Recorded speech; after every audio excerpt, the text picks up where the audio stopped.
All right. Well, we are fortunate today to have somebody special. The Irishman speaks, Mr. Conor Cunneen. Conor, welcome to the program. Hey, Dean, thanks for having me here. I was just out walking the land and I see this camera in front of me. Amazing, isn't Who it? would have thought out here Yeah, in the middle of the country you'd run into a camera just wandering around the road? absolutely, yeah, yeah. I actually tell people that this is the back road from Naperville down to Chicago. I mean, Illinois is such a bankrupt state. This is the quality of the roads we've got now. It makes it a problem when we get some big snows to have those walls next to the road, but we You're deal right, with it. my brother. Yeah, indeed. Well, Conor, people have probably figured out that you're not a Chicago native. Tell us about Conor Cunneen. Right, Conor Cunneen is Irishman Speaks. That's what the brand is. And my mission, Dean, is to improve people, performance, and productivity with a smile. So that's kind of a mission that really resonates with almost any organization and any group of people because they want to improve their people, their performance, and their productivity. And if we can do it with a smile, it is a combination that is very successful and has allowed me to continue to walk this road for quite some time. So tell us about the people that you deliver that message to. Who's your audience? Right. The audience is very, very diverse. I mean, I'm sure as you're doing these programs, you'll get ideas from speakers as to whether or not they should just go after niches or whether they should be generalists and go after broader markets. And what I do is I go after broader markets. So, for instance, events now that I've booked that are upcoming over the next couple of weeks, I speak a lot to healthcare groups and oncology groups. And what oncology groups, especially survivorship groups. I'm a cancer survivor, two-time cancer survivor. What survivorship groups are looking for humorous motivational material. And sometimes when you say to people that, well, I speak to oncology groups and I'm a humorous motivational speaker to them, people kind of say, huh? For oncology groups? But what they're actually looking for is a kind of a lift and a buzz and make them feel better and appreciate their survival journey. But then on the other hand, I could be speaking to I'm speaking to a large group of financial investors. In a couple of months' time, I've got that gig, and I'm just back from Banff, where I spoke to financial investors, a large Canadian group called Advocates. And what they're looking for ways to improve their connection with people. Because if you can improve your connection with people in the financial services industry, you're going to generate more production. That's what they use for sales. That's the term that they use. So basically, I provide them with some good concepts based around my core keynote, Dean, is the gift of GAB. And GAB is an acronym for goals, attitude, behavior. Goals, attitude, behavior. And it's a concept that allows me to customize it to any group, be it financial services, be it safety conferences, manufacturing, food service, financial services, and things like that. Well, you used a phrase in there that stood out to me, and that is what they're looking for.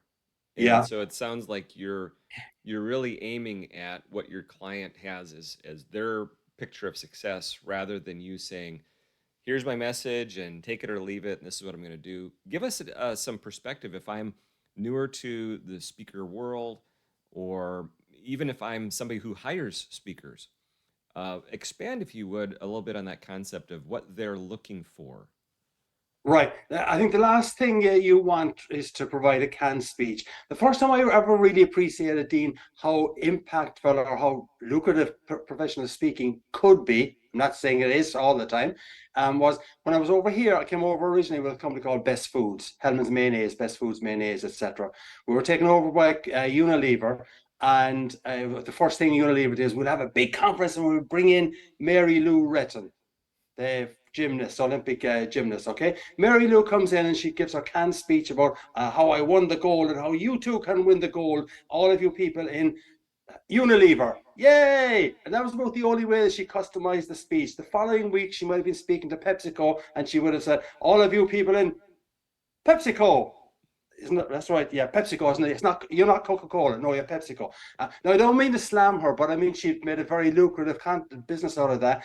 And I remember at that stage, hold your breath. This would have been 2002 or 2003. She was getting 25K for giving us a canned speech.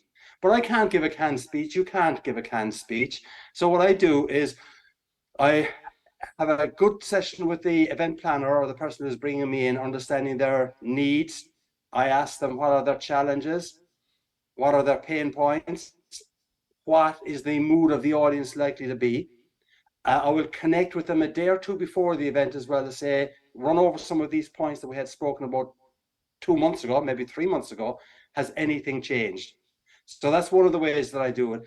The other way that I do it, especially if it's an industry that I don't know, and there's a lot of industries I don't know, obviously, is I will go onto websites related to those industries and do some research on them. But I think the best way to get a feel for the people in an industry, Dean, is find blogs about the industry. And I don't worry too much about the content of the blog that's written by the blogger. What I look at is the blog comments. And where you've got there is that you've got the blogger giving one perspective, but for a successful blog, you could have 200, 300, 400 different kind of comments. And that helps you to get a good feel for the mood, the challenges, the issues that people on the shop floor or on the front lines really are facing. Well, that's some great insights of tools that can help us to really dial into those different industries. If and what I'm hearing is you brought up the concept early on about niche. So if I'm a newer speaker or even an established speaker, we're always getting given these message of riches are in the niches and you've got to specialize. And it sounds like what you've done is rather than specializing in an industry, you've specialized in a message or in a problem that can fit into many industries. Is that right? That's basically it, yeah, because everyone wants to improve their people performance and productivity. I can adapt. I know I do quite a few other different programs as well. One of them is adding humor to your presentation, for instance. But within my core concept of the gift of gab, goals, attitudes, behavior, I do have a lot of humor in there, relevant humor, but I can adapt that goals and attitudes and behavior to every single industry. And I talk about the behavior that a financial analyst might actually have to have compared to the behavior that a nurse in an oncology ward might have to have. They've all got to do their job well, going with the right attitude, etc. But there are nuances that you can direct towards each relevant audience. So feedback is really important for us as speakers. What kind of feedback are you hoping to hear from? I guess I think about two different audiences. One is the organizer that brought you in, and the Yeah. other is the audience. What are you hoping to hear from those perspectives that tell you you're on target? Right. From the event planner, I want to hear, Conor, we'll have you back next year. And we've got 5 other clients that want to hear your message. And there's 10 other associated industries that we can also deal with. That's what I want to hear from the event planner. From the audience itself, it's basically the message was relevant. I can use some of these tips or tricks or techniques when I go back to the office tomorrow or on Monday or Tuesday, etc. Um, what he spoke about will help me to work better with my colleagues, and I'm leaving with a smile on my face. Those are the kind of things. But I mean, one of the things that intrigues me, Dean, is I've seen some speakers say that they don't pay any attention to evaluations. I don't need to read the evaluations. That's the kind of pompous rubbish they come out with. Okay. I find that just astonishing. I look a lot at evaluations, and thankfully, I get good evaluations. But the point about evaluations is one is to, all right, make you feel good. All right. But you also need to get coaching. You need to kind of get feedback. And a third thing about evaluations that I think people don't pay enough attention to, quite a bit of the content or the focus that I have in some of my presentations now has come about because Mary Lou or Billy Bob wrote in their evaluation, really enjoy the presentation, but I wish he had spent more time on speaking about attitude and dealing with difficult people, for instance.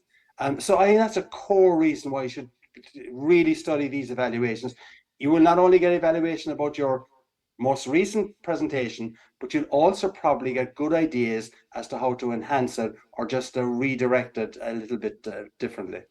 Well, it sounds like it's a challenge to us to make sure if we have an opportunity to have an impact on how the evaluation is worded, or if it's our evaluation, we're using maybe our own type of a tool, seeking out, what's something that the presentation could have gone deeper into or touched on to make it more valuable for you. So pulling that out of them can help us craft a stronger presentation in the future.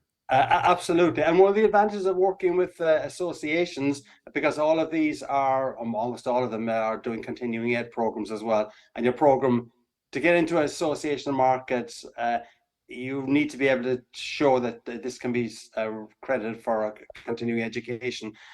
Almost all of those associations will do evaluation forms. And you can, if you're speaking to an audience of 500 people, you'll get 395 separate comments kind of thing back. That is absolutely invaluable. Mm, excellent. Now, so I want to change our trajectory slightly here, and that is, You want me well, to go my here name with is, that's right. Well, my name is Dean. Connor is also a dean, and he's a dean of something that's very special and important, and that is the NSA Illinois Speakers Academy. And I hold it in very high regard, not only because it's a program that we have, but it's a program that had a huge positive impact on me personally and my career. I was a part of the 2018 2019 cohort. Connor was one of the deans. And I guess I'd love to hear from your perspective, Connor. You see hundreds, over your career of aspiring or even established speakers go through this program. And what are some of the insights that if I'm maybe an aspiring speaker or a speaker we're working to, up my game and I'm watching this, what are some of the patterns you see, and what are some of the things that if you were going to tweet to the world, lessons of Connor after hundreds of people going through Speaker Academy, what are some of the things that you'd want people to know from your perspective? Well, the major tweet. I'm intrigued about this, by the way. Are we going to be Xing to the world shortly? I don't know, but It's not anyway, as catchy. That's not as not quite as catchy at catchy. all. No. So the X or the tweet would be a lot of very good speakers go bankrupt, and a lot of very bad speakers make a lot of money. Right. So what I'm saying there is that the business of speaking is absolutely critical. It's not just enough to be a good communicator. You need to be able to manage your business.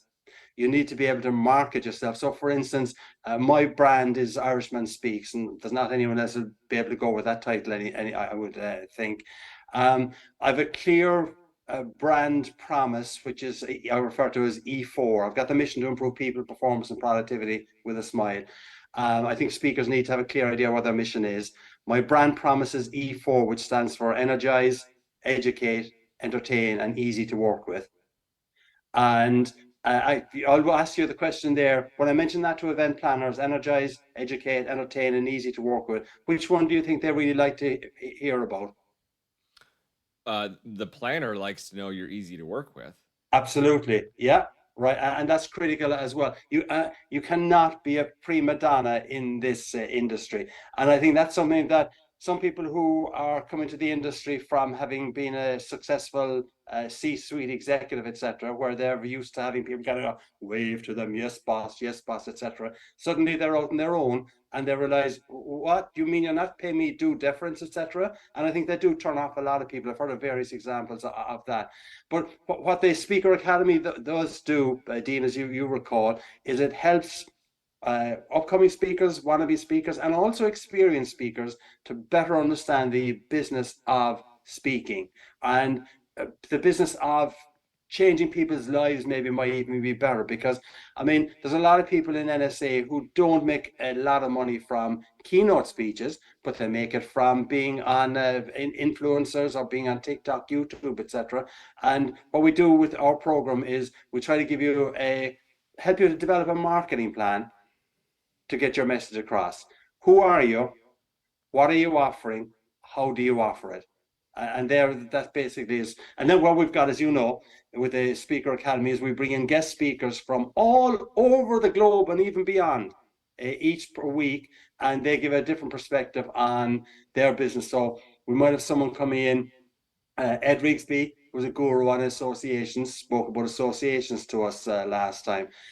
Terry Brock, who's a guru on technology and the latest bits and pieces that speakers should be using and AI, etc. He's one of the speakers we're going to have in the next session. So we bring in gurus and they present, and there's Q&A with those gurus as well from the audience, from our students, etc. And I think everyone does feel that they leave with really good insights to help them build their business. And that's, yeah, that's the big deal, and the thing that accelerated my business was it pulls the curtain back, because the speaker business, if you've not been around it much, is kind of opaque, right? You see what's on stage, but you don't see everything that's led up to that or happens after that. So Yeah, great look behind the curtain that helps people to get some inspiration of how do I take my business to the next level. And it's not a formula, right? I mean, it's not a I've talked with hundreds of speakers, and I have not found two that have the same business as each other. right. Yeah, I agree. I mean, the only thing that's consistent in the speaking business, I said there are three. They said there are three, two definites in life. I've actually made it three. One is death, two is taxes, and three is speakers lie about their fees.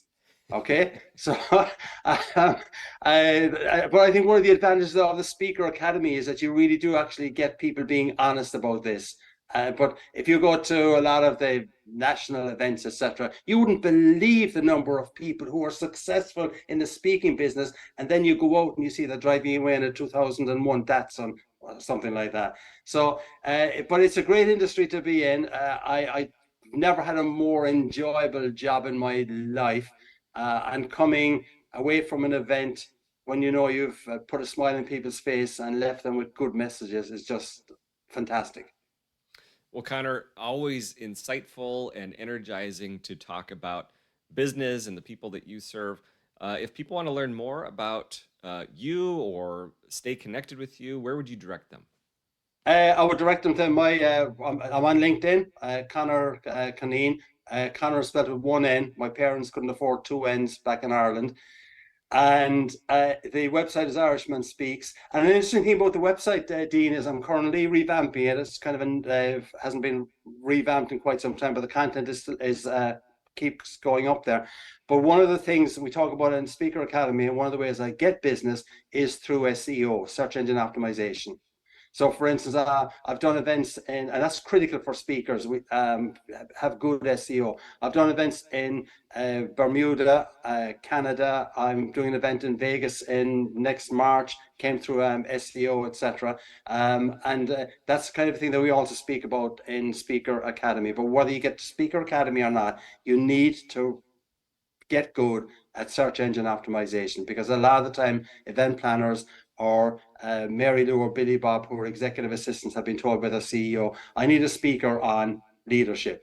They just key in speaker on leadership, but there's other little uh, hints that they'll pop in, like maybe speaker on leadership Chicago, or speaker on leadership, humorist speaker on leadership Chicago. So that kind of thing is what you need to pay attention to when you are developing your website. So I'm on Twitter, Irishman Speaks, LinkedIn, Irishman Speaks, Facebook, Irishman Speaks, etc. Excellent. Connor, thank you so much for sharing your insights today, and look forward to you having an awesome year. Cheers, Dean, and best of luck to you with your role as a president. I understand you've got the stretch limousine and the security It's detail outside the full door, yeah? security detail. That's All right. right. Take care. Stay well. Cheers. See Bye. you. Thank you. Bye.